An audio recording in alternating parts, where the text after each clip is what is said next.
మన ఎంపీగా మన ప్రాంతం ప్రజలకు సేవ చేస్తుంది అని ప్రయత్నించారు.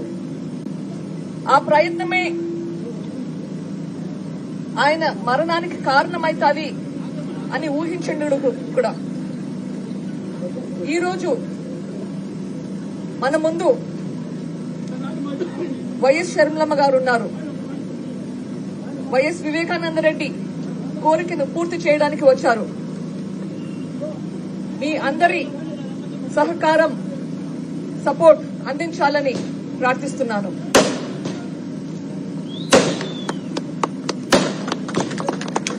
ఇప్పుడు నేను ముందే చెప్పినట్లు పులివెందుల పులిబిడ్డ, కడప జిల్లా కన్నబిడ్డ, రాయలసీమ రతనాల బిడ్డ, ఆంధ్రమాత అనుంగు బిడ్డ, దివంగత నేత స్వర్గీయ వైఎస్ రాజశేఖర రెడ్డి గారి ముద్దుల బిడ్డ, కడప పార్లమెంటు స్థానానికి కాంగ్రెస్ పార్టీ అభ్యర్థిగా హస్తం గుర్తు మీద పోటీ చేస్తున్న శ్రీమతి వైఎస్ షర్మిలారెడ్డి గారు మాట్లాడతారు.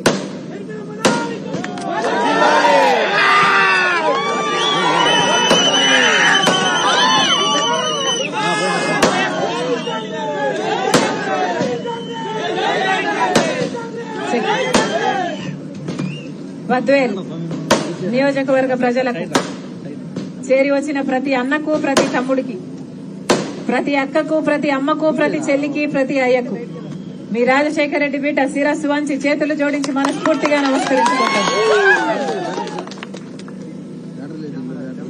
రాజశేఖర రెడ్డి గారు ముఖ్యమంత్రిగా 5 సంవత్సరాలు ఉన్నారు. కానీ 5 సంవత్సరాలలో రాజశేఖర రెడ్డి గారు కాంగ్రెస్ పార్టీ ముఖ్యమంత్రిగా కాంగ్రెస్ పార్టీ సహకారంతో ఎన్ని అద్భుతమైన పథకాలను చేశారో అందరూ చూశారు. కాంగ్రెస్ పార్టీ కేంద్రంలో అధికారంలో ఉంది. రాజశేఖర రెడ్డి గారు రుణమాఫీ చేయగలిగారు. కాంగ్రెస్ పార్టీ అధికారంలో ఉంది. కేంద్రంలో ఉపాధి హామీ పథకాన్ని రాజశేఖర రెడ్డి గారు ప్రవేశపెట్టారు. కాంగ్రెస్ పార్టీ అధికారంలో ఉంది. ఎన్నో అద్భుతమైన కార్యక్రమాలు, రుణమాఫీ అయితేనేమి, ఫీజు రీయింబర్స్మెంట్ అయితేనేమి, ఆరోగ్యశ్రీ అయితేనేమి, జలయజ్ఞం అయితేనేమి, 40 లక్షల మందికి పైగా ఇల్లులైతేనేమి, ఇలాంటివి ఎన్నో చేయగలిగాడు రాజశేఖర రెడ్డి గారు. చెప్పాలనుకుంటున్నది ఏమిటి అంటే, రాజశేఖర రెడ్డి గారు కాంగ్రెస్ పార్టీ మనిషి. కాంగ్రెస్ పార్టీ అధికారంలో ఉంది కాబట్టే కాంగ్రెస్ పార్టీ ముఖ్యమంత్రిగా రాజశేఖర రెడ్డి గారు ఎన్నో చేయగలిగారు. కానీ ఇప్పుడు జగనన్న గారు ముఖ్యమంత్రిగా ఉన్నారు. మరి జగన్మోహన్ రెడ్డి గారు ముఖ్యమంత్రి కాకముందు స్పెషల్ స్టేటస్ తీసుకొస్తానని చెప్పారు. వచ్చిందా స్పెషల్ స్టేటస్? వచ్చిందన్నా స్పెషల్ స్టేటస్? ప్రత్యేక హోదా వచ్చినుంటే మన రాష్ట్రంలో నియోజకవర్గానికి కనీసం ఒక 100 కొత్త పరిశ్రమలు వచ్చేవి. అంటే ఎంత అభివృద్ధి జరిగి ఉండేది, ఎన్ని ఉద్యోగాలు వచ్చుండేవి, ఎంత బాగుపడేది మన రాష్ట్రం. కానీ స్పెషల్ స్టేటస్ ను తాకట్టు పెట్టాడు జగన్మోహన్ రెడ్డి గారు, బీజేపీ పార్టీ. స్పెషల్ స్టేటస్ ఈ రోజు లేదు. పోలవరం ప్రాజెక్టు లేదు, రాజధాని లేదు, కడప స్టీల్ ఫ్యాక్టరీ లేదు, కడపకి బెంగళూరుకి రైల్వే లైన్ రాజశేఖర రెడ్డి గారు ఉండుంటే ఎప్పుడో అయిపోయేది. ఇలా ఒక్కటంటే ఒక్కటికి కూడా అభివృద్ధికి నోచుకోలేదు మన రాష్ట్రం.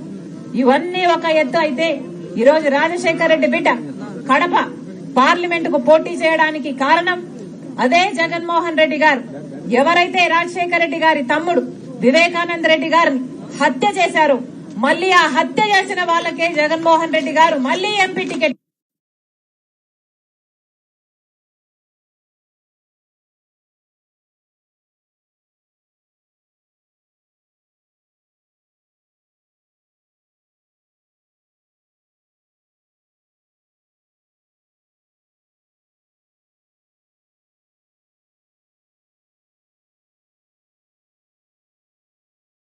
ఈ రోజు కడప పార్లమెంట్ సీటు మళ్లీ వాళ్ళకే ఇచ్చారు జగనన్న గారు. అంటే ఇక అహంకారం కాకపోతే దీన్ని ఏమనుకోవాలి? అధికారం ఇచ్చింది ఎందుకు? అధికారం ఇచ్చింది జగనన్న గారికి స్పెషల్ స్టేటస్ తీసుకొస్తారు. ఓట్లేసింది ఎందుకు? పోలవరం ప్రాజెక్టు కడతారని. ముఖ్యమంత్రిని చేసింది ఎందుకు? రాజధాని కడతారని. కానీ ఆ అధికారాన్ని, ఆ పదవిని ఈ రోజు జగనన్న గారు హంతకులను కాపాడటం కోసం వాడుతున్నారు. అంటే ఇది దురదృష్టం కాకపోతే ఇంకా ఏమిటి? ఇది దుర్మార్గం కాకపోతే ఇంకా ఏమిటి? ఈ రోజు రాజశేఖర రెడ్డి బిడ్డను నేను ఈ అన్యాయాన్ని అడ్డుకోవడానికే ఈ రోజు రాజశేఖర రెడ్డి బిడ్డ కడప ఎంపీగా పోటీ చేస్తుంది కాంగ్రెస్ పార్టీ తరఫున. మళ్లీ హంతకులు గెలవకూడదని, మళ్లీ హంతకులకు చట్ట సభలకు వెళ్లకూడదని రాజశేఖర రెడ్డి బిడ్డ ఈ నిర్ణయం తీసుకుంది. ఒకవైపు నేను రాజశేఖర రెడ్డి బిడ్డనున్నాను, ఇంకోవైపు రాజశేఖర రెడ్డి తమ్ముడు వివేకానంద రెడ్డిని హత్య చేసిన అవినాష్ రెడ్డి ఉన్నారు. ఎవరిని ఎంచుకుంటారో నిర్ణయం మీ చేతుల్లోనే ఉంది. ఒకవైపు న్యాయం కోసం నిలబడ్డ నేనున్నాను, ఇంకోవైపు అధికారాన్ని వాడుకుంటున్న అవినాష్ రెడ్డి ఉన్నాడు. ఒకవైపు ధర్మం కోసం నిలబడ్డ నేనున్నాను, ఇంకోవైపు డబ్బుతో అధికారం పొందాలనుకుంటున్న అవినాష్ రెడ్డి ఉన్నాడు. ఎవరిని గెలిపిస్తారో నిర్ణేతలు మీరే. ఒక్కసారి ఆలోచన చేయండి. న్యాయం అన్నది గెలవాలి అంటే ప్రజలు దాని పక్షాన్ని నిలబడాలి. మీ భవిష్యత్తు బాగుండాలి అంటే కాంగ్రెస్ పార్టీ అధికారంలోకి రావాలి.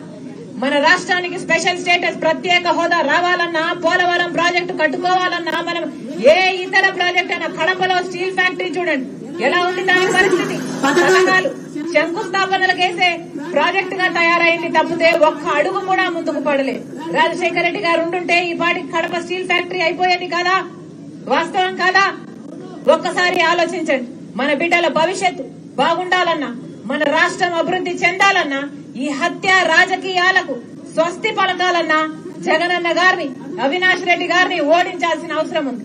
మరొకసారి కాంగ్రెస్ పార్టీని ఆశీర్వదించాలని, రాజశేఖర రెడ్డి బిడ్డగా కాంగ్రెస్ పార్టీ తరఫున ఎంపీగా పోటీ చేస్తున్న నన్ను ఆశీర్వదించండి. అలాగే బద్వేల్ నియోజకవర్గం జ్యోతమ్మ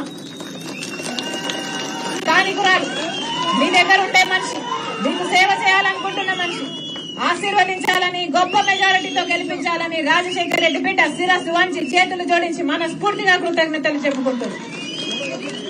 హస్తం గుర్తుకే, హస్తం గుర్తుకే, హస్తం గుర్తుకే. జోహార్ వైఎస్ఆర్.